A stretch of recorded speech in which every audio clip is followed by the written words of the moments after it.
Hello friends, तो चलिए हम चलते हैं खजूर को उगाने के विधि की तरफ। तो सबसे पहले हमें मार्केट से इस तरह से खजूर ले लेने हैं। उसके बाद इस खजूर से हमें उसके बीज निकाल लेने हैं। तो इस तरह से आप निकाल लीजिए। उसके बाद हमें ज़मीन की खुदाई करनी है। कुछ 2.5 या 3 इंच गहरा गड्ढा करें। तो इस तरह से आपको गड्ढे कर लेने हैं।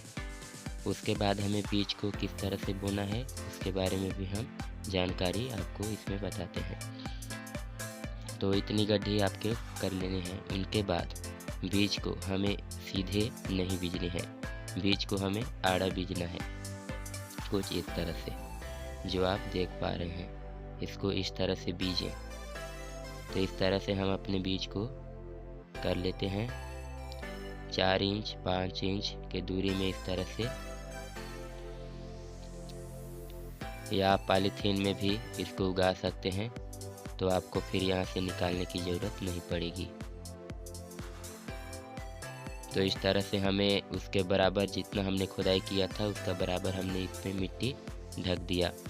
उसके बाद हमारा कुछ 30-35 दिन के बाद का रिजल्ट आप देख सकते हैं। 30-35 दिन का बाद इस तरह का रिजल्ट है।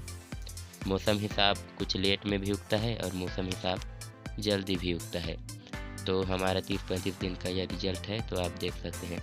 अब हमने इसको खोद कर देखना है कि इसकी जड़ की ग्रोथ कितनी हुई है। तो हमारे साथ बने रहें, हम आपको इसके जड़ को भी दिखाएंगे कि कितनी इसके जड़ की ग्रोथ बनी हुई है। तो देखें इसकी जड़ की ग्रोथ। अभी इसने ठीक से पत्ते भी नहीं निकाले हैं, इसने अभी ठीक से पत्ते भी नहीं निकाले हैं। और इसकी जड़ की ग्रोथ देखें कितनी गहराई तक जा चुकी है। आप देख सकते हैं कितनी गहराई तक इसकी, और भी गहराई जाते 2-3 पत्ते निकालते तक इसकी जड़ें इतनी गहरा चली जाती कि हमें खोदने पर भी नहीं मिलती। तो इस तरह से आप भी उगा सकते हैं।